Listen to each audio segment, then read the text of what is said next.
Hello, I'm using my tablet as a therapist because I can't afford therapy sessions. I wished I could. I wished I could do all kinds of things. I wished I could have 2 massage sessions every day, full body massage sessions with Dr. Hauschka, more lavender oil, and ambient music done by a Malaysian girl who has no jealousy issues. That would be very cool. So I had a lot of massage sessions where they had a chip on their shoulder against me. One of them almost smashed my breasts. I didn't understand what the purpose of all of this was, and it was terrible. I cried. It was awful.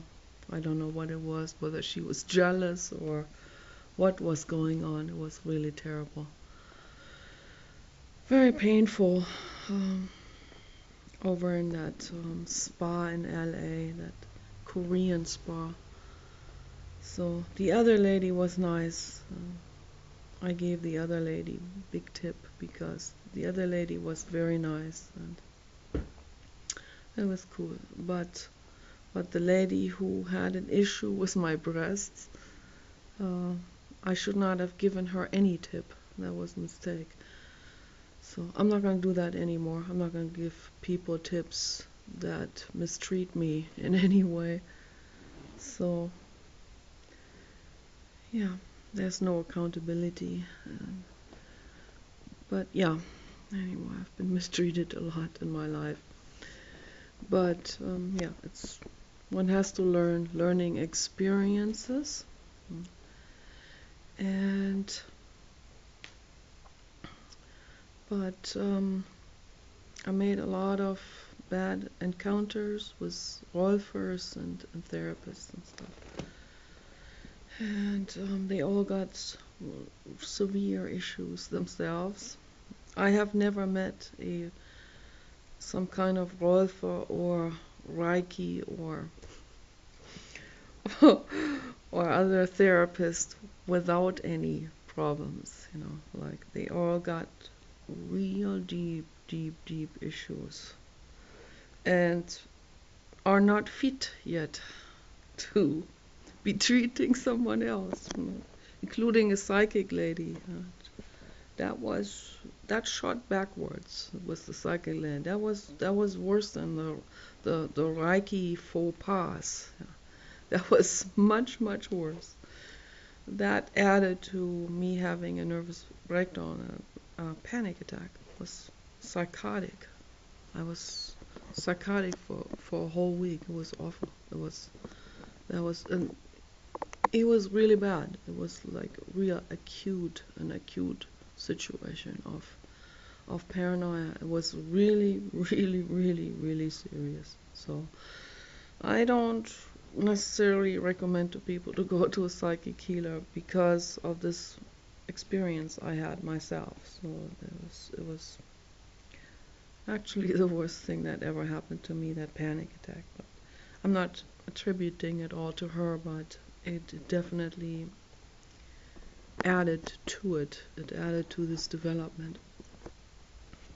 There are several factors that added to it. The horror images and doomsday predictions and stuff like this that I thought I was free of, but then later on I realized it did kind of get itself hooked into the back of my head as well. I'm not free from it at all. A lot of people are not free from that stuff, even though they think they are. They think, oh, that doesn't affect me. I think again. These things they get hooked in our brains often.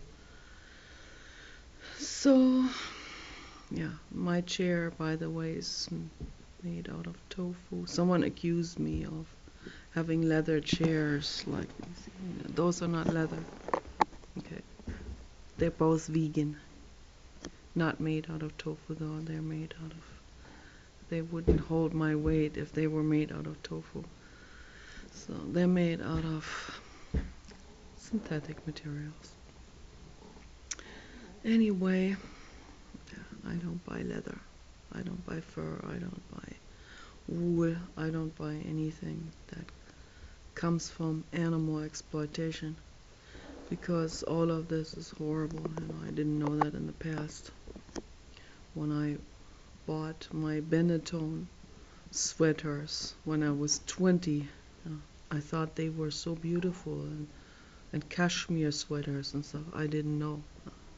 I learned later on how insanely barbaric this industry is and what they're doing, So I'm not going to get into the details right now, but if you want to know more, read it up. See for yourself.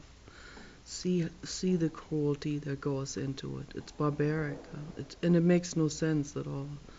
So that's why, all animal-related industries are extremely cruel and exploit. And that is why we need to go vegan in our households, in our food, clothing, accessories, and so on. Yeah, lots of things to discuss. I always get from one subject to another, and it fans out, and I have to try to come back to the main subject that I wanted to talk about, which is things that are very troubling to me. I have seen horrible images. It tore me down. I felt really sick yesterday all day long. I felt like I was ready to go to the hospital. I couldn't do anything anymore. I was completely enabled. It's like depression can do that to you, where you are completely enabled. You can't do anything. Nothing feels, nothing makes any more sense. The things you enjoyed make no sense. The horror images do that to me. And they don't leave me. It's not a lot of people. They can turn it off on the inside. I can't. The horror images, they follow me. I also heard a dog scream, and it's just too much. It just puts me into a like a paralysis type of situation where I just sit there and I feel like, okay, I'm finished. I don't know how to proceed. It's like no cooperation from anyone. There's no cooperation from the law, from the politicians, from the law enforcement. Not even from the animal shelter and animal issue authorities locally. They don't come to help. They don't help a screaming dog. They'll come to help a screaming child. They don't come to help a screaming dog.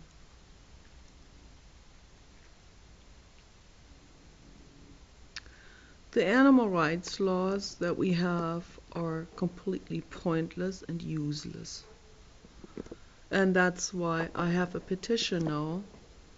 I will put the link under the video. That's why I have a petition now to get personhood rights for animals. Because without that next step, there's basically nothing we can do. It's just, it's ridiculous, the kind of stuff that the kind of range one has. Basically no range at all of legislation. Yes, I'm making video. Okay, thank you, Paul.